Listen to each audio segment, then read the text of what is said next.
மக்களுக்கு நல்லது பண்றதுக்கு அரசியலுக்கு வாங்கடா, கொள்ளை அடிக்கிறது கொலை பண்றதுக்கு மாடா அரசியலுக்கு. ஆட்சி அமைப்பதற்கு முடியாத ஒரு நெருக்கடியில சிக்கல்ல இருந்துட்டு இருக்காங்க. 2 முறை ஆளுநரை சந்திச்சிருக்காங்க, அர்லேக்கரை சந்திச்சிருக்காங்க. ஆனாலும் இந்த நிமிடம் வரைக்கும் விஜய் அவர்களுக்கு அழைப்பு விடுக்கப்படல. எதிரில் பாத்தீங்க அப்படின்னா திமுக, அதிமுக போன்ற கட்சிகளை பொறுத்த வரைக்கும் பின்னணியில பல ரகசிய சதி திட்டங்கள், சூழ்ச்சிகள் அதுல வேகமா செயல்பட்டுக்கிட்டு இருக்காங்க.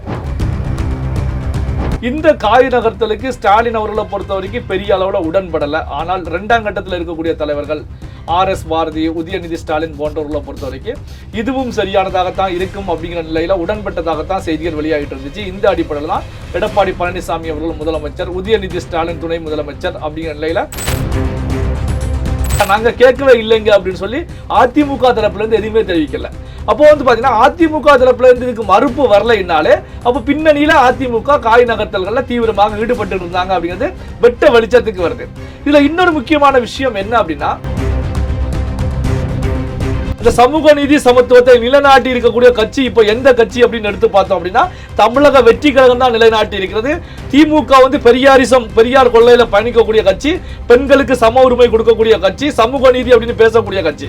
இப்படி பேசக்கூடிய கட்சி இத்தனை ஆண்டு காலம் தமிழகத்தை ஆண்டு சமூக நீதியை நிலைநாட்டி இருக்காங்களா? கிடையாது. இங்க விஜய் மக்களால் தேர்வு செய்யப்பட்டாங்க. தேர்வு செய்யப்பட்ட பிறகு உட்கார விடாமல் தடுக்கக்கூடிய வேலையில தான் மாநிலத்தில் இருக்கக்கூடிய கட்சிகள் மட்டும் கிடையாது, மத்தியில் இருக்கக்கூடிய கட்சிகளும் மிகப்பெரிய சூழ்ச்சியை விஜய்க்கு எதிராக செய்துகிட்டு இருக்காங்க. திமுகவோடு ஒன்றிணைந்து நின்று பாஜகவை எதிர்த்த கட்சிகள் எல்லாமே இப்போ பாஜகவை விஜய் தான் எதிர்க்க போறாங்க. என்ன காரணம் அப்படின்னா, பாஜக அங்கு பழிவாங்கக்கூடிய வேலையில ஈடுபடும் போது அப்ப அதுல பாதிக்கப்படக்கூடிய நபராக, பாதிக்கப்பட கட்சியாக இப்போ தமிழக வெற்றி கழகம் இருக்கிறது. இப்போ பாத்தீங்கன்னா அடுத்து கொள்கை எதிரி தான், அடுத்த நிலையில இருக்கக்கூடிய கொள்கை எதிரி. இப்போ கொள்கை எதிரி விஜய பழிவாங்கக்கூடிய வகையில நீங்க அரசு இயந்திரத்தை பயன்படுத்திட்டு இருக்காங்க. அப்போ பாத்தீங்கன்னா விஜய்க்கு நாளுக்கு நாள் செல்வாக்கு அதிகமாகிட்டே தான் இருக்கு.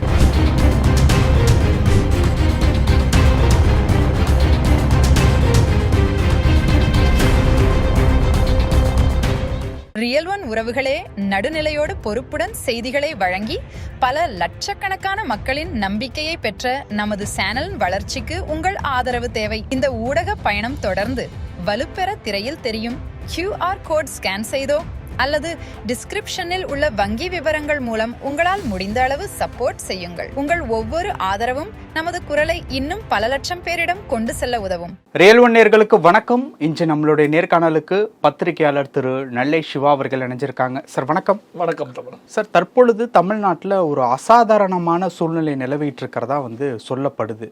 அது உண்மையிலே அப்படியா, இல்லை அது ஒரு பிம்பமா, எப்படி சார்? அதாவது பார்த்தீங்கன்னா உளவுத்துறை ரிப்போர்ட்டே இதை உறுதிப்படுத்தி இருக்கு. தமிழ்நாட்டில் பார்த்தீங்கன்னா கலவரங்கள், போராட்டங்கள் வெடிப்பதற்கான வாய்ப்புகள் இருக்கிறது. அதனால பாதுகாப்பாக பலப்படுத்துங்க அப்படின்னு சொல்லி ஒரு அலர்ட், ஒரு ரிப்போர்ட்டை கொடுத்துருக்காங்க.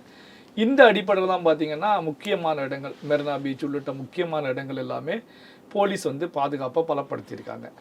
அப்போ பார்த்தீங்கன்னா இப்போ இருக்கக்கூடிய சூழ்நிலையில் என்ன காரணத்துக்காக இன்டெலிஜென்ஸ் இது போன்ற ஒரு தகவலை மாநில அரசாங்கத்துக்கு, மாநிலத்துக்கு கொடுக்கணும், மாநில காவல்துறைக்கு கொடுக்கணும் அப்படின்னாலே இப்போ ஆட்சியில் யாருமே இல்லாத ஒரு நிலை தான் இருந்துகிட்ருக்கு. ஸ்டாலின் ரிசைன் பண்ணிட்டாங்க, ஸ்டாலின் அவர்கள் ரிசைன் பண்ணிட்டாங்க.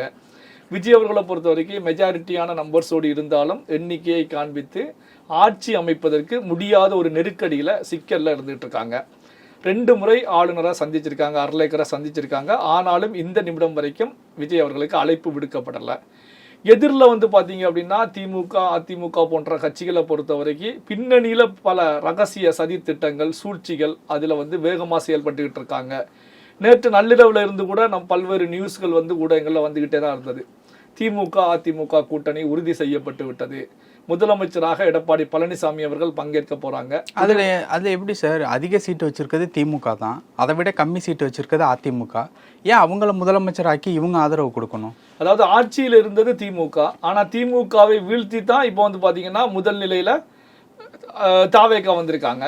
இப்போ வந்து ஸ்டாலின் அவர்களை பொறுத்த வரைக்கும் ரிசைன் பண்ணிட்டாங்க, முதலமைச்சர் பதவியை ரிசைன் பண்ணிட்டாங்க. அப்போ வந்து பார்த்தீங்கன்னா இப்போ எடப்பாடியாரை பொறுத்த வரைக்கும் எடப்பாடியார் தான் வந்து இது போன்ற செயல்களில் ஈடுபட்டாங்க. திமுக தரப்புல வெளியில இருந்து எங்களுக்கு ஆதரவு கொடுங்க அப்படின்னு சொல்லி கேட்டாங்க. குறிப்பாக எடப்பாடியார் வந்து CV சண்முகம், SP வேலுமணி போன்றவர்கள் மூலமாக காய்களை நகர்த்தினாங்க. இந்த காய் நகர்த்தலுக்கு ஸ்டாலின் அவர்களை பொறுத்த வரைக்கும் பெரிய அளவில் உடன்படலை. ஆனால் 2ஆம் கட்டத்தில் இருக்கக்கூடிய தலைவர்கள் RS பாரதி, உதயநிதி ஸ்டாலின் போன்றவர்களை பொறுத்த வரைக்கும் இதுவும் சரியானதாகத்தான் இருக்கும் அப்படிங்கிற நிலையில உடன்பட்டதாகத்தான் செய்திகள் வெளியாகிட்டு இருந்துச்சு. இந்த அடிப்படையில் தான் எடப்பாடி பழனிசாமி அவர்கள் முதலமைச்சர், உதயநிதி ஸ்டாலின் துணை முதலமைச்சர் அப்படிங்கிற நிலையில செய்திகள் ஊடகங்களிலேயே வெளிச்சம் போட்டே காமிச்சிட்டாங்க. அப்போ வந்து பாத்தீங்கன்னா தமிழக அரசியலே வந்து பாத்தீங்கன்னா எதிர் துருவங்களாக இருந்து பயணித்த கட்சிகள்லாம் திமுக, அதிமுக. திமுகவுடைய கொள்கைக்கு எதிரானது அதிமுக, திமுகவை வீழ்த்துவதற்காக உருவாக்கப்பட்டது அதிமுக. இப்படிப்பட்ட சூழ்நிலையிலையும் வந்து பாத்தீங்கன்னா புதிதாக ஒரு கட்சி, ஒரு மாற்றம் அப்படிங்கிற நிலையில மக்கள் எழுச்சியோடு வாக்களித்து புதிதாக ஒரு நபரை நம்ம மாநிலத்தை ஆட்சி பண்ணணும் அப்படிங்கிற எண்ணிக்கையை அதிகமாக கொண்டு வரும்போது இங்கே எதிர் துருவங்களை பொறுத்த வரைக்கும் ஒன்றிணையக்கூடிய நிகழ்வாக பார்க்கப்பட்டது. இப்போ வந்து பார்த்தீங்கன்னா அதிமுக திமுக ஒன்று சேர்றாங்க, ஒரு கவர்மெண்ட்டை ஃபார்ம் பண்ணல, 2வது விஷயம். அப்போ உங்களுக்குள்ள பேச்சுவார்த்தைகள் நடந்தது உண்மைதானே? ஏன்னா நெருப்பு இல்லாமல் புகையாது. அப்போ பேச்சுவார்த்தைகள் நடந்திருக்கு. இந்த பேச்சுவார்த்தைகளின் அடிப்படையில் தான் ஊடகங்கள் செய்திகளை போடுறாங்க. ஆனா வந்து பாத்தீங்கன்னா திமுக தரப்புல இருந்து மறுப்பு தெரிவிக்கப்பட்டிருக்கு. ஸ்டாலின் அவர்களை பொறுத்த வரைக்கும் இல்ல நாங்க வந்து ஒரு வலுவான எதிர்க்கட்சியாக இருந்து செயல்படுவோம் அப்படின்னு தெரிவிச்சிருக்காங்க. அதிமுக தரப்புல இருந்து இந்த நிமிடம் வரைக்கும் திமுக கிட்ட நாங்க வந்து வெளியில இருந்து ஆதரவு கொடுக்க சொல்லி கேட்டோம், இல்ல கேட்கல, நாங்க கேட்கவே இல்லைங்க அப்படின்னு சொல்லி அதிமுக தரப்புல இருந்து எதுவுமே தெரிவிக்கல.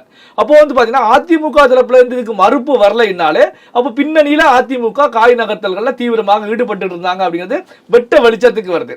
இதுல இன்னொரு முக்கியமான விஷயம் என்ன அப்படின்னா, அதிமுகவுடைய ஒரு 15 MLAக்கள் வரைக்கும் CV சண்முகம் மூலமாக பாண்டிச்சேரியில முகாமிட்டு இருக்காங்க அப்படிங்கிற செய்திகளும் முன் வந்துட்டு இருக்கு. அப்போ வந்து பாத்தீங்கன்னா ஏற்கனவே நமக்கு கூவத்தூர் அப்படிங்கிற விஷயம் தெரியும். இப்போ என்ன காரணத்துக்காக பாண்டிச்சேரியில இவங்க முகாமிட்டு இருக்காங்க அப்படிங்கிற கேள்விகளும் உருவாகிட்டு தான் இருக்கு. அப்போ வந்து பாத்தீங்கன்னா அதிமுக MLAக்களே அதிமுகவை உடைச்சிட்டு வெளியே வருவதற்காக முயற்சி பண்ணாங்க. எடப்பாடியார் வந்து அவங்கள வந்து ஒரு ஜெயிலில் அடைச்சு வச்சிருக்காங்க, ரிசார்ட்ல அடைச்சு வச்சிருக்காங்க அப்படின்னு கூட நாம பார்க்க முடியும். அப்போ வந்து பாத்தீங்கன்னா ஒரு அசாதாரண சூழ்நிலை நிலவும் போது அதுல வந்து பாத்தீங்கன்னா பல்வேறு விஷயங்கள் நடக்கும். அப்ப தமிழ்நாட்டை பொறுத்த வரைக்கும் ஒரு அரசு அதிகாரத்துல அரியணையில ஒரு அரசு வந்து பதவியேற்று ஆட்சியை எடுத்து செல்ல வேண்டிய நிலை ஏற்பட்ட பிறகுதான் இது சரியாகக்கூடிய ஒரு சூழல் இருக்கும். இப்போ வந்து பாத்தீங்கன்னா முதலமைச்சர் யார் அப்படின்னு தெரியாமல் இருக்கும் போதுதான் ஒரு ஸ்தம்பிச்ச நிலை வந்து தமிழ்நாட்டில் காணப்பட்டு இருக்கு. இதுல இன்னொரு விஷயம் வந்து நாம பார்த்தே ஆகணும். என்ன அப்படின்னா இப்போ பாத்தீங்கன்னா கொள்கை, அதாவது தமிழக வெற்றி கழகத்துக்கு என்ன கொள்கை இருக்கிறது, என்ன கோட்பாடு இருக்கிறது அப்படிங்கிற கேள்விகள் வந்து தமிழக வெற்றி கழகம் வெற்றி பெற்ற பிறகு பரவலாக திமுக சார்புடைய அதிமுக சார்புடைய ஊடகவியலாளர்கள், பொலிட்டிக்கல் அனலிஸ்டுகள் எல்லாமே முன் வச்சுக்கிட்டு இருந்தாங்க. பரவலா நாம பார்த்துட்டு இருந்தோம். இப்போ வந்து பாத்தீங்கன்னா திமுகவும் அதிமுகவும் ரகசியமாக நீங்க ஒரு பேச்சுவார்த்தையை நடத்தி இருக்கிறீங்க அப்படின்னா உங்களுடைய கொள்கை என்ன, உங்களுடைய கோட்பாடு என்ன அப்படிங்கிறத நீங்க வந்து வெட்ட வெளிச்சமா தெரிவிக்க வேண்டிய ஒரு கட்டாயம் ஏற்படுது. என்ன காரணம் அப்படின்னா கொள்கை கோட்பாடு இருந்திருந்தால் நீங்க எதுக்கு முரண்பட்டு கடந்த காலங்களில் நிக்க வேண்டிய ஒரு சூழல் உருவாயிருக்கும்? எதுக்கு அதிமுக உருவாகணும்? நீங்க அதிமுகவை எதிர்த்து எதுக்கு திமுக களங்காணன? திமுகவை எதிர்த்து எதுக்கு அதிமுக வந்து அரசியல் செய்யணும்? அப்போ வந்து பாத்தீங்கன்னா கொள்கை கோட்பாடு அப்படிங்கிறது இந்த அரசியல் களத்தை பொறுத்த வரைக்கும் கொள்கை கோட்பாடெல்லாம் கிடையாது. வாய்க்கு கிளியவன்னா பேசலாம் கொள்கை இருக்கு கோட்பாடு இருக்குன்னு. இங்க வந்து பாத்தீங்கன்னா யார் நம்மள ஆட்சி செய்ய போறாங்க, ஆட்சி செய்பவன் நமக்கு நன்மை செய்வானா, ஆட்சிக்கு வரக்கூடியவன் ஓரளவு நல்லவனா, இதை மட்டும்தான் மக்கள் பார்ப்பாங்க. இந்த அடிப்படையில் தான் விஜய தேர்வு செய்திருக்காங்க. ஆனாலும் சமத்துவம், சமூக நீதி அந்த விஷயங்கள்லாம் கொள்கைக்குள்ள தானே சார் வருது. அது வந்து வாயளவுல உதட்டளவுல பேசுவதற்கு பயன்படுமே தவிர அந்த சமூக நீதி சமத்துவத்தை நிலைநாட்டி இருக்கக்கூடிய கட்சி இப்போ எந்த கட்சி அப்படின்னு எடுத்து பார்த்தோம் அப்படின்னா தமிழக வெற்றி கழகம் தான் நிலைநாட்டி இருக்கிறது. திமுக வந்து பெரியார் கொள்ளையில பயணிக்கக்கூடிய கட்சி, பெண்களுக்கு சம உரிமை கொடுக்கக்கூடிய கட்சி, சமூக நீதி அப்படின்னு பேசக்கூடிய கட்சி. இப்படி பேசக்கூடிய கட்சி வந்து இத்தனை ஆண்டு காலம் தமிழகத்தை ஆண்டு சமூக நீதியை நிலைநாட்டி இருக்காங்களா? கிடையாது. இங்க பாத்தீங்கன்னா தமிழக வெற்றி கழகத்தை பொறுத்த வரைக்கும் பொது தொகுதியில் எல்லாம் ஷெட்யூல் கம்யூனிட்டி கேண்டிடேட்களை நிறுத்தி 25 பேருக்கு மேல வெற்றி பெற்றிருக்காங்க. இதுதான் வந்து பாத்தீங்கன்னா ஒரு சமூக நீதியா எடுக்க முடியும். கடந்த வீடியோல பேசும்போது கூட நாம சொன்னோம், திருமாவளவன் அவர்களுக்கு தனி தொகுதி தான் கொடுத்துக்கிட்டே இருப்பாங்க. பொது தொகுதி வாங்குவதற்கு அவர் வந்து மூக்கால தண்ணி குடிச்சு அறிவாலயத்தின் முன் உருண்டு புரண்டு தான் அங்க பொது தொகுதி வாங்கக்கூடிய நிகழ்வுகள் நடக்கும். இப்போ பாத்தீங்கன்னா தமிழக வெற்றி கழகத்தை பொறுத்த வரைக்கும் பொது தொகுதியில நிறுத்தியே வெற்றி பெற்றிருக்காங்க. தொகுதியில நிறுத்தப்பட்ட கேண்டிடேட்டுகளை பொறுத்த வரைக்கும் இப்போ திமுக அதிமுக இந்த சாதி கேண்டிடேட் அப்படின்னு சொல்லி தான் இந்த தொகுதியில நிறுத்துவாங்க. அதே மாதிரி இந்த மதம்னு தான் நிறுத்துவாங்க. தாவேக்காட்ட அதெல்லாம் உடைத்தெறியப்பட்டிருக்கிறது. முற்றிலுமாக உடைச்செறிஞ்சு சம்பந்தம் இல்லாத சாதி சம்பந்தம் இல்லாத தொகுதியில நின்று வெற்றி பெற்றிருக்காங்க. இதுதான் ஒரு புரட்சி, இதுதான் ஒரு சமூக நீதி, இதுதான் சமதர்மம் அப்படின்னு பார்க்கணும். எந்த தொகுதியில் வேண்டுமென்றாலும் யாரை வேண்டுமென்றாலும் நிறுத்தி வெற்றி பெறக்கூடிய வல்லமை எனக்கு இருக்கு. அதற்கான அந்த நிலையில மக்கள் என்ன பார்க்கறாங்க அப்படிங்கறத விஜய் இங்க ப்ரூவ் பண்ணிருக்காங்க. இத திமுகவால ப்ரூவ் பண்ண முடியுமா? முடியாது. ப்ரூவ் பண்ணி இருக்காங்களா? கிடையாது. அதாவது வந்து பாத்தீங்கன்னா காலம் காலமாக வெற்றி பெறக்கூடிய ஒரு சமுதாயம் வெற்றி பெறக்கூடிய தொகுதியில மாட்டு சமுதாயத்தை நிறுத்தி வெற்றி பெற வைக்க முடியுமான்னா அதுக்கான வாய்ப்புகள் கிடையாது. அப்போ வந்து பாத்தீங்கன்னா இதை வந்து தமிழக வெற்றி கழகம் தான் செய்துகிட்டு இருக்கு. அப்போ இந்த விஷயங்களை பொறுத்த வரைக்கும் தான் திராவிட கட்சிகள் மத்தியில பெரிய ஒரு அதிர்வலையை உருவாகிட்டு இருக்கு. விஜய் அவர்களுக்கு கிடைச்சது ஒரு சாதாரண வெற்றி கிடையாது. இந்த வெற்றியை நம்ம சாதாரணமா எடுத்து விஜய் அவர்களை அரியணையில உட்கார விட்டுட்டோம் அப்படின்னா திராவிடம் முற்றிலுமாக அழித்து ஒழிக்கப்படும். ஒரே தேர்தல்லையா? ஒரே தேர்தல்லையா? கண்டிப்பாக. என்ன காரணம் அப்படின்னா திராவிடத்துக்கு சொந்தக்காரராக யாரை பார்க்க போறாங்க அப்படின்னா விஜய் அவர்களை பார்க்க போறாங்க. காரணம் என்ன அப்படின்னா பெரியாருடைய படமும் விஜய் வச்சிருக்காங்க, எல்லா தலைவருடைய படமும் மோஸ்ட்லி வச்சிருக்காங்க. அதுல இருக்கக்கூடிய நல்ல கருத்துக்களை விஜய் அவர்கள் எடுக்கிறாங்க. இப்ப பாத்தீங்கன்னா பெரியார் சொன்ன கொள்கைகளை யார் வந்து நடைமுறைப்படுத்தி இருக்காங்க? திமுக பண்ணியிருக்கிறதா, அதிமுக பண்ணியிருக்கிறதா, அது அண்ணா சொன்ன கொள்கையை அதிமுக பண்ணியிருக்கிறதா? இப்படி எடுத்து பாத்தீங்க அப்படின்னா தமிழக வெற்றி கழகம் தானே பண்ணியிருக்காங்க. எந்த சாதி என்றாலும் எந்த தொழில் வேண்டுமென்றாலும் நின்று வெற்றி பெற முடியும். எந்த சமுதாயம் என்றாலும் எந்த தொழில வேண்டுமென்றாலும் வெற்றி பெற முடியும். பெண்களை நிறுத்தி கூட நாங்க வெற்றி பெற வைப்போம். இங்க சாதி மதம் இல்லை. இதைத்தான் அவங்க சொன்னாங்க. இதுதானா இந்த திராவிடம் பேசக்கூடியவர்கள் வாய்களிய பேசுறாங்க. இந்த விஷயத்தை நடைமுறைக்கு கொண்டு வந்த கட்சி யார் அப்படிங்கும் போது தமிழக வெற்றி கழகம். இங்க திராவிடம் விஜய்க்கு முன்னால அடிபடுகிறது. திராவிடம் அடிபடுகிறதுனா திராவிடத்தை தாங்கி பிடித்து போலியாக தாங்கி பிடித்து செயல்படக்கூடியவங்க கம்ப்ளீட்டா அடி வாங்குறாங்க. அப்போ வந்து பாத்தீங்கன்னா திராவிடம் பேசக்கூடியவர்களை விஜய் பக்கம் திரும்பக்கூடிய ஒரு சூழல் உருவாகிட்டு இருக்கு. அப்போ வந்து பாத்தீங்கன்னா இதை அவங்களால ஏத்துக்க முடியல. அதனாலதான் அவங்கள பொறுத்த வரைக்கும் எப்படியும் விஜய் வந்து வெற்றி பெற்றுட்டாங்க. மக்கள் வந்து தேர்வு செய்துட்டாங்க. மக்கள் தேர்வு செய்தாலும் விஜய அரியணையில உட்கார விடாம நாம தடுத்து நிறுத்தணும். அதாவது வந்து அவர் வந்து வெற்றி பெற்று விட்டார். களத்துல விளையாட்டு ஒரு போட்டியில வந்து வெற்றி கலந்துக்கிட்டு வெற்றி பெற்றுட்டாங்க. ஆனா அந்த கப்பை வாங்க விடாம தடுக்கணும். இங்க வந்து விஜய் மக்களால் தேர்வு செய்யப்பட்டாங்க. தேர்வு செய்யப்பட்ட பிறகு உட்கார விடாமல் தடுக்கக்கூடிய வேலையில தான் மாநிலத்தில் இருக்கக்கூடிய கட்சிகள் மட்டும் கிடையாது, மத்தியில் இருக்கக்கூடிய கட்சிகளும் மிகப்பெரிய சூழ்ச்சியை விஜய்க்கு எதிராக செய்துக்கிட்டு இருக்காங்க. ஆனா வந்து இந்த விஷயத்தை பொறுத்த வரைக்கும் நான் எப்படி பாக்குறேன்னா இந்த விஷயம் வந்து மக்கள் பார்த்துக்கிட்டே இருக்காங்க, வாக்களிச்சவங்க பார்த்துக்கிட்டே இருக்காங்க. இது விஜய்க்கு பாசிட்டிவான விஷயமாகத்தான் நான் பார்த்துக்கிட்டு இருக்கேன். இப்ப திருமாவளவன் அவர்கள் என்ன சொல்றாங்க அப்படின்னா காங்கிரஸோட கூட்டணி அதாவது ஆதரவு தெரிவித்து தற்பொழுது 107லேருந்து 112 சீட்டு கிட்ட தாவேக்கா வந்திருக்காங்க. இன்னும் 6 சீட்டு வந்து தேவைப்படுது. காங்கிரஸோட ஒரு கூட்டணி தாவேக்கா ஃபார்ம் பண்ணிருச்சு. அதுல ஆத்திரம் அடைஞ்சு தான் தற்பொழுது பாஜக ஆளுநர் மூலியமா பழி வாங்கிட்டு இருக்காங்க அப்படின்னு சொல்லி திரும்ப சொல்லியிருக்காரு. இதே திருமாவளவன் அவர்கள் வந்து ஒரு சில வாரங்களுக்கு முன்னாடி பேசும்போது RSS உடைய 2 பிள்ளைகள் தமிழ்நாட்டில் இருக்காங்க அப்படின்னு சொல்லி தெரிவிச்சாங்க. அந்த 2 பிள்ளைகள் யார் அப்படிங்கிறது உங்களுக்கே தெரியும். ஒன்னு சீமான், இன்னொன்னு விஜய். அப்ப RSS ஓட பிள்ளை விஜய் அப்படின்னா இப்ப எதுக்கு பாஜக பழி வாங்கணும்? அப்போ வந்து பாத்தீங்கன்னா இது அரசியல், முழுக்க முழுக்க அரசியல். இப்போ வந்து பாத்தீங்கன்னா விஜய்க்கு எதிராக பாஜக சதி செய்கிறது, அதுல மாற்றமே கிடையாது. டெல்லி பாஜக அமித்ஷா அவர்கள் முழுவதுமாக தன்னுடைய பார்வையை தமிழ்நாடு நோக்கி வச்சிருக்காங்க. ஆளுநர் மூலமாக சதி செய்துகிட்டு இருக்காங்க. இது எல்லாருக்குமே தெரிஞ்ச விஷயம் தான். இல்லைன்னா ஒரு மாநிலத்தில் ஒரு கட்சி மெஜாரிட்டி ஒரு கட்சி வந்து வெற்றி பெறுகிறது, எண்ணிக்கை அதிகமாக எந்த கட்சி வெற்றி பெறுகிறதோ அந்த கட்சிக்கு அழைப்பு கொடுத்துருவாங்க. அவங்க வந்து மெஜாரிட்டியோட இருக்காங்களா மெஜாரிட்டி இல்லையா அப்படிங்கிறது ஆளுநர் பார்க்க வேண்டிய அவசியம் கிடையாது. ஆளுநரை பொறுத்த வரைக்கும் இவங்க வந்து அதிக எண்ணிக்கையில வெற்றி பெற்றிருக்காங்க, உடனே பதவி பிரமாணம் பண்ணிடுவாங்க. இங்க மெஜாரிட்டி இருக்கா இல்லையா அப்படிங்கிறது சட்டமன்றத்துல ப்ரூவ் பண்ணணும். இதுதான் நடைமுறையில் இருக்கக்கூடிய சட்ட ரீதியான ஒரு விஷயம். ஆனா வந்து பாத்தீங்கன்னா ஆளுநர் அலுவலகமே ஒரு சட்டமன்றம் போல இங்க நீங்க ப்ரூவ் பண்ணுங்க அப்படின்னு கேட்கக்கூடிய நிகழ்வை பொறுத்த வரைக்கும் முழுவதுமாக புரட்டி போடப்பட்ட ஒரு நிகழ்வா தான் பார்க்கப்பட்டு இருக்கு. அதனாலதான் நான் வந்து ஏற்கனவே பேசும்போது கூட ஒரு கருத்துக்களை முன் வச்சேன். நீங்க கட்சி ரீதியாக 2 பேர் மோதிக்கங்க, அதுல மாற்றம் கிடையாது. ஆனால் அரசு இயந்திரம் மூலமாக மோதக்கூடாது. ஏன்னா அரசு இயந்திரம் மக்களுக்கானது. கட்சிங்கிறது உங்களுடைய தனிப்பட்ட கட்சி, அது ஒரு சாரர் ஆதரவு தெரிவிப்பாங்க. ஆனா அரசு இயந்திரம் நம்முடைய நாட்டில் இருக்கக்கூடிய கடைக்கோடி குடிமகன்ல இருந்து முதல் கோடி குடிமகனுக்கும் சொந்தமானது அரசு இயந்திரம். நீங்க அந்த அரசு இயந்திரத்தை கையில வச்சுக்கிட்டு உங்களுடைய நலனுக்காக சுயநலத்தோடு இது போன்ற செயல்பாடுகளில் ஈடுபட்டா மக்கள் முழுவதுமா பார்த்துக்கிட்டு இருக்காங்க. சோ இது வந்து உங்களை மென்மேலும் அதல பாதாளத்துல தள்ளும். பாத்தீங்கன்னா இந்த 2026 சட்டமன்ற தேர்தலில் 27 தொகுதியில போட்டியிட்ட பாஜக ஒரே ஒரு தொகுதியில தமிழ்நாட்டில் வெற்றி பெற்றிருக்கிறது. அதுவும் தத்தி தாவி தத்தளிச்சு தான் உதகையில வெற்றி பெற்றிருக்காங்க. 900 சொச்சம் வாக்கெல்லாம் வெற்றி பெற்றிருக்காங்க. அப்போ வந்து பாத்தீங்கன்னா பாஜகவை தமிழ்நாட்டு மக்கள் எப்படி பாக்குறாங்க, உங்களுக்கு என்ன அங்கீகாரம் கொடுத்திருக்காங்க அப்படிங்கிறத இதன் மூலமாக நீங்க சுய பரிசோதனை செய்யணும். இப்போ வந்து வெஸ்ட் பெங்கால்ல வந்து பெரிய வெற்றி கிடைச்சிருச்சு, அதனால வந்து தமிழ்நாட்டிலையும் நம்ம இறங்கி ஏதாவது இந்த மாதிரி சூழ்ச்சி பண்ணலாம் அப்படின்னா இந்த பாஜக தமிழ்நாட்டில் பலிக்காது. கடந்த காலத்துல வந்து பாத்தீங்கன்னா திமுகவுக்கும் பாஜகவுக்கும் இடையில பெரிய மோதல் இருந்து கொண்டிருந்தது. அந்த மோதலை பொறுத்த வரைக்கும் ஒரு விதத்துல வந்து பாத்தீங்கன்னா பரவலான மக்கள் ஏத்துக்கிட்டாங்க. காரணம் என்ன அப்படின்னா திமுகவுல இருக்கக்கூடிய அமைச்சரவையை பொறுத்த வரைக்கும் கரை படிஞ்ச அமைச்சரவை, ஊழல் புகார் இல்லாத அமைச்சர்கள் கிடையாது, விரல் விட்டு எண்ணக்கூடியவர்கள் தான் இருக்காங்க. வழக்குகள் இல்லாத அமைச்சர்கள் விரல் விட்டு எண்ணக்கூடிய வகையில் தான் இருக்காங்க. எல்லார் மீதுமே முழுவதுமாக வழக்குகள், ஊழல் கரை.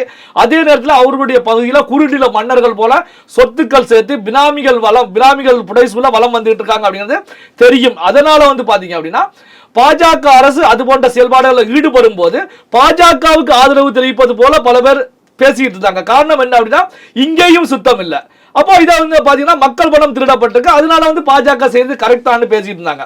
ஆனா இன்னைக்கு இருக்கக்கூடிய அரசியல் களம் வேறு விதமானது. என்ன காரணம் அப்படின்னா புதிதாக ஒரு நபர் அரசியல் களத்துல வெற்றி பெற்று வர்றாங்க. ஆட்சி அரியணையில இந்த நிமிடம் வரைக்கும் உட்காரல, மக்களுடைய பணம் 1 ரூபாய் கூட அவருக்காக செலவு செய்யப்படல. இப்படியான சூழ்நிலையில ஒரு மாற்றம் அப்படிங்கிற நிலையில எழுச்சியின் மூலமாக உருவாகும் போது பாஜக வந்து மகாராஷ்டிரா போல தமிழ்நாட்டில் அரசியல் செய்தால் இது பாஜகவுக்கு தமிழ்நாட்டில் கொள்ளி வைக்கக்கூடிய நிகழ்வாகத்தான் பார்க்க முடியுமே தவிர பாஜக தமிழ்நாட்டில் ஒருபோதும் உள்ள நுழைய முடியாது அப்படிங்கிற ஒரு சூழல் தான் உருவாக்கும். இந்த அடிப்படையில் தான் பாத்தீங்கன்னா திமுக கூட்டணியில் இருக்கக்கூடிய கட்சிகளும் விஜய்க்கு ஆதரவாக இப்போ குரல் கொடுக்க தொடங்கிட்டாங்க. திருமாவளவன் குரல் கொடுத்திருக்காங்க, 2 கம்யூனிஸ்டரும் குரல் கொடுக்க தொடங்கிட்டாங்க. அதாவது தமிழக ஆளுநர் அர்லேக்கர் அவர்களை பொறுத்த வரைக்கும் அமித்ஷாவுடைய சொல் கேட்டு தமிழகத்தில் அரசியல் செய்துட்டு இருக்காங்க. உங்களுக்கு என்ன பிரச்சனை வந்துச்சு, ஆட்சி அதிகாரத்தில் அதிக எண்ணிக்கையில் வெற்றி பெற்ற தமிழக வெற்றி கழகத்தை அமர வைப்பதுக்கு உங்களுக்கு என்ன ஏற்பட்டது அப்படின்னா கருத்துக்களை முன்வைக்கிறாங்க. இப்போ இதுல கவனிக்கப்பட வேண்டிய விஷயம் என்ன அப்படின்னா திமுகவோடு ஒன்றிணைந்து நின்று பாஜகவை எதிர்த்த கட்சிகள் எல்லாமே இப்போ வந்து பாஜகவை விஜய் தான் எதிர்க்க போறாங்க. என்ன காரணம் அப்படின்னா பாஜக வந்து அங்கு பழிவாங்கக்கூடிய வேலையில ஈடுபடும் போது அப்ப அதுல பாதிக்கப்படக்கூடிய நபராக பாதிக்கப்பட கட்சியாக இப்போ தமிழக வெற்றி கழகம் இருக்கிறது. அப்போ வந்து பாத்தீங்கன்னா தமிழக வெற்றி கழகத்துடைய கொள்கையே பாரதிய ஜனதா கட்சியுடைய கொள்கைக்கு எதிரானது அப்படிங்கறத ஏற்கனவே விஜய் அவர்கள் டிக்ளேர் பண்ணி தான் களத்துக்கு வந்தாங்க. இப்போ வந்து பாத்தீங்கன்னா இது நாளுக்கு நாள் வலுப்பட்டுக்கிட்டே இருக்கு. மாநிலத்தை பொறுத்தவரைக்கும் திமுக எங்களுடைய அரசியல் எதிரி அப்படின்னு சொல்லி விஜய் களமாடினாங்க, அரசியல் எதிரி வீழ்த்தப்பட்டு விட்டாங்க. இப்போ வந்து பாத்தீங்கன்னா அடுத்து கொள்கை எதிரி தான், அடுத்த நிலையில் இருக்கக்கூடிய கொள்கை எதிரி. இப்போ கொள்கை எதிரி வந்து விஜய பழிவாங்கக்கூடிய வகையில நீங்க அரசு இயந்திரத்தை பயன்படுத்திட்டு இருக்காங்க. அப்போ வந்து பாத்தீங்கன்னா விஜய்க்கு நாளுக்கு நாள் செல்வாக்கு அதிகமாகிட்டே தான் இருக்கு. அப்போ வந்து பாத்தீங்கன்னா விஜயுடைய அடுத்த பார்வை பாஜக நோக்கி தான் திரும்பும். இப்போ அரியணையில் அமர்ந்த பிறகு பாஜக நோக்கி தான் திரும்பும். ஆனா பாஜகவை பொறுத்த வரைக்கும் விஜயை வந்து லீகலாக பழி வாங்குவதற்கு எந்த விஷயமே விஜய் கிட்ட கிடையாது. கரூர் இன்சிடென்ட் இருக்கு. கரூர் இன்சிடென்ட் அப்படிங்கறத பொறுத்த வரைக்கும் தெரியும் யார் ஆட்சியில இருந்தாங்க, என்ன நடந்தது, பின்னல என்ன விஷயங்கள் நடந்தது அப்படிங்கிறது எல்லாருக்குமே தெரியும் விஷயம் தான். விஜய் வெற்றி பெறுவதற்கு டேர்னிங் பாயிண்டாக அமைஞ்ச விஷயமே இந்த கரூர் இன்சிடென்ட் தான். கரூர்ல இது போன்ற ஒரு சம்பவம் நடந்ததுதான் திமுகவுக்கு எதிராக பெரும் அலை விஜய் நோக்கி வந்தது. பெண்கள் மத்தியில வாக்கள் அதிகரிப்பதற்கே இந்த கரூர் இன்சிடென்ட் தான். ஆனா கரூர் இன்சிடென்ட்டை பொறுத்த வரைக்கும் ஏற்கனவே மக்களுக்கு தெரிஞ்ச விஷயம் தான். விஜய் அவர்களும் ஏற்கனவே டிக்ளேர் பண்ணியிருக்காங்க. கரூர் இன்சிடென்ட் பாத்தீங்கன்னா என்ன பழி வாங்கிட்டு இருக்காங்க, சோ தேர்தலுக்கு பிரச்சாரம் பண்ண விடாமல் மத்திய மாநில அரசுகள் 2 அரசுகளும் என்னை தடுக்கிறது, மாநில அரசும் அனுமதி கொடுக்க மாட்டேங்கிறாங்க. இந்த விஷயத்துல மத்திய அரசாங்கமும் மறைமுகமாக நம்மளை பழி வாங்கிட்டு இருக்கு அப்படிங்கிற கருத்துக்களை முன் வச்சாங்க. அப்போ வந்து பாத்தீங்கன்னா இந்த கரூர் இன்சிடென்ட்டை பொறுத்த வரைக்கும் பாஜக கையில் எடுத்து களமாடினாலும் தமிழக மக்கள் இதை ஏத்துக்க மாட்டாங்க. விஜய்க்கு எதிராக பாஜக தொடுக்கக்கூடிய ஒரு சூழ்ச்சி அப்படின்னு சொல்லி தான் பார்ப்பாங்க. அப்போ வந்து பாத்தீங்கன்னா பாஜகவை பொறுத்த வரைக்கும் பாஜக தமிழ்நாட்டில் செய்யக்கூடிய வேலைகளை பொறுத்த வரைக்கும் அதே நேரத்தில் திமுக அதிமுக செயல்பாடுகளை பொறுத்த வரைக்கும் விஜயை பெரிய அளவுக்கு வளர்த்து விட்டுக்கிட்டு இருக்காங்க. அதாவது பாத்தீங்கன்னா என்னுடைய பார்வையில் எப்படின்னா விஜய் அவர்களுக்கு வந்து பயிற்சி கொடுத்துக்கிட்டு இருக்காங்க. என்ன காரணம் அப்படின்னா நீங்க சிஎம் சீட்ல அமர்வதற்கு முந்தைய நிலையில நாங்க எப்படிப்பட்டவங்க, நாங்க என்ன மாதிரியான அரசியல் எல்லாம் இத்தனை காலம் செய்துகிட்டு இருக்கோம், இப்ப என்ன மாதிரி அரசியல் நாங்க செய்யறோம், இது மாதிரி சூழ்ச்சிகள் எல்லாம் செய்வோம், உங்களை வீழ்த்துவதற்காக நாங்க வந்து எந்த எதிரியா இருந்தாலும் கூட்டணி சேர்ந்துக்குவோம். என்ன காரணம் அப்படின்னா நாங்கள் எல்லாம் ஒரே குட்டையில் உரிய மட்டைகள், அதனால நீங்க எங்களை புரிஞ்சுக்கங்க அப்படிங்கிற நிலையில விஜய் அவர்களுக்கு ஒரு பயிற்சி கொடுப்பதாகத்தான் நான் பார்க்கிறேன். என்ன காரணம் அப்படின்னா, சிஎம் சீட்ல அமர்ந்த பிறகு இது போன்ற பிரச்சனைகள் உருவாகிச்சு அப்படின்னா விஜய் அந்த நேரத்தில் ஃபேஸ் பண்ண வேண்டியிருக்கும். இப்போ இவங்க கொடுக்கக்கூடிய பயிற்சியை பொறுத்த வரைக்கும் விஜய் அவர்கள் இப்பவே அலர்ட் ஆகிடுவாங்க. ஓ, இந்த லெவல்ல எல்லாம் நீங்க பண்ணிட்டு இருக்கீங்களா அப்படின்னு சொல்லி விஜய் அவர்களுக்கு. ஏன்னா என்னதான் சொன்னாலும் விஜய் அவர்களை பொறுத்த வரைக்கும் ஒரு நடிகர், சினிமாவில் வந்து நம்பர் 1, சினிமாவில் வந்து கோல வச்சவர். இருந்தாலும் அரசியல் களத்தை பொறுத்த வரைக்கும் புதுமுகம் தான். இப்ப சிஎம் சீட்டை பொறுத்த வரைக்கும் புதுமுகம் தான். அப்போ பாத்தீங்கன்னா அதற்கான பயிற்சியை இவங்க கொடுத்துட்டு இருக்காங்க. இந்த பயிற்சியை பொறுத்த வரைக்கும் விஜய் அவர்களுக்கு மென்மேலும் அவர் அடுத்த கட்டத்துக்கு செல்வதற்கான ஒரு பயிற்சி விஜய் அவர்களுக்கு பெருமளவில் கை கொடுக்கும். விஜய் அவர்களுடைய பார்த்தீங்கன்னா தடுத்து நிறுத்த முடியாது. இவங்க செய்யக்கூடிய செயல்கள் எல்லாமே விஜய் அவர்களுடைய வளர்ச்சியையும் விஜய்க்கு பாசிட்டிவான விஷயமாகத்தான் வரும். பல விஷயங்கள் பேசியிருக்கோம். நேரத்துக்கு ரொம்ப நன்றி. நன்றி. உங்கள் பிசினஸ் இன்னும் அதிக மக்களை சென்றடைய வேண்டுமா? இன்றைய டிஜிட்டல் உலகில் சரியான ப்ரமோஷன் தான் வெற்றியின் முதல் படி. தமிழகம் முழுவதும் பல லட்சக்கணக்கான பார்வையாளர்களை தினமும் சென்றடையும் ரியல் ஒன் யூடியூப் சேனல்களில் உங்கள் பிசினஸ் இனி எல்லோரும் அறியட்டும். குறைந்த செலவில் அதிக ரீச். உங்கள் பிராண்டுக்கு நம்பிக்கையும் வளர்ச்சியும் சேர்க்க இன்றே எங்களை தொடர்பு கொள்ளுங்கள். 9280087164.